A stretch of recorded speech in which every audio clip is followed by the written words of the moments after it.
So is life worth living? Well, I want to start this video with a riddle, and towards the end of this video I'm gonna tell you the answer. So here it is. The three wise men were sleeping on a beach, and while they were sleeping somebody put mud or paint or whatever on their faces. And then they all wake up at the same time and they see each other's dirty faces and they start laughing at each other. And they laugh for a while, and then one of them, who is the wisest, realizes that he also has that garbage on his face, and he stops laughing. So the riddle is, how did he figure this out? And I'm gonna tell you the answer later. But for now, let's talk about the issue here. We all tell ourselves that, well, I have a life. And we tell other people, well, you don't have a life or whatever. So it's always, I have a life and you don't have a life. Well, how do we come to this conclusion? Well, actually, it's total bullshit. For example, we all consider life in prison to be a pretty harsh sentence, right? We would give it out for murder and stuff like that.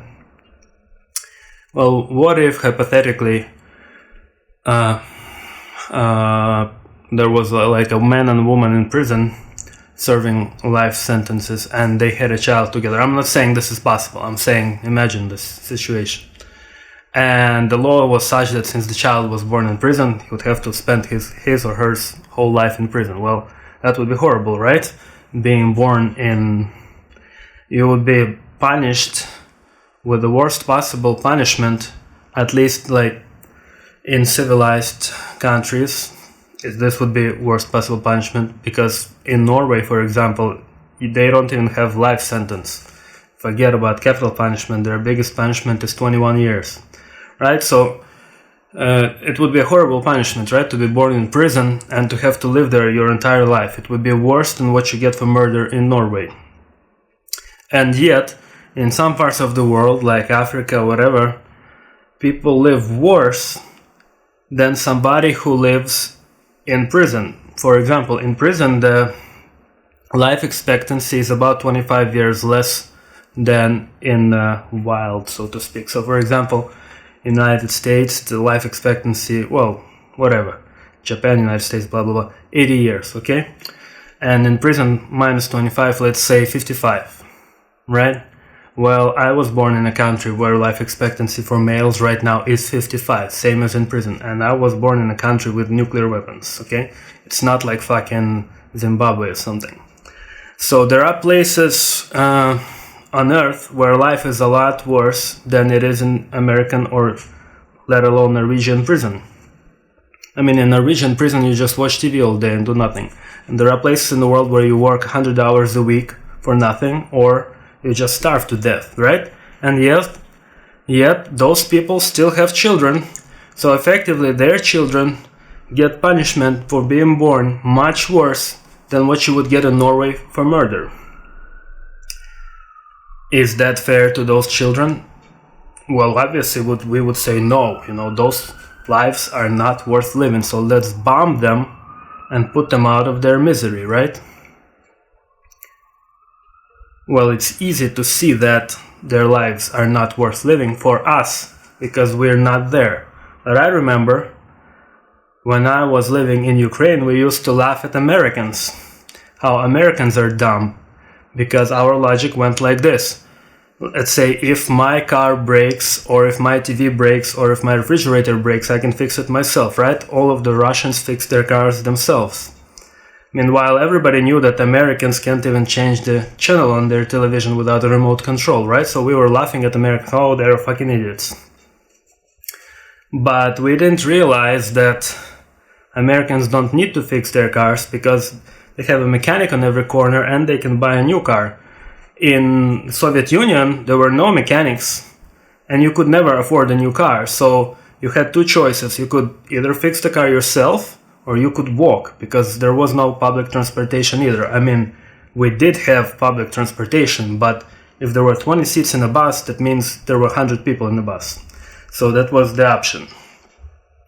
So basically, people always have this delusional fucking worldview where they always see their situation as somehow much better than it actually is. I mean, we were living in a total fucking shithole, and we were laughing at Americans who were living 100 times better than we were.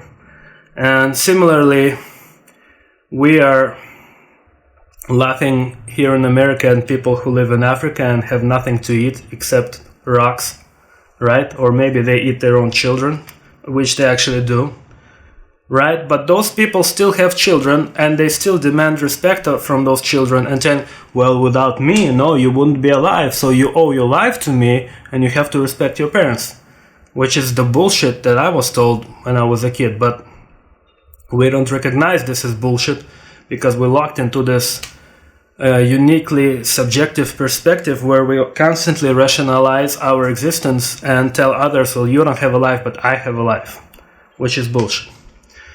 Okay, so I'm gonna tell you the answer to the riddle.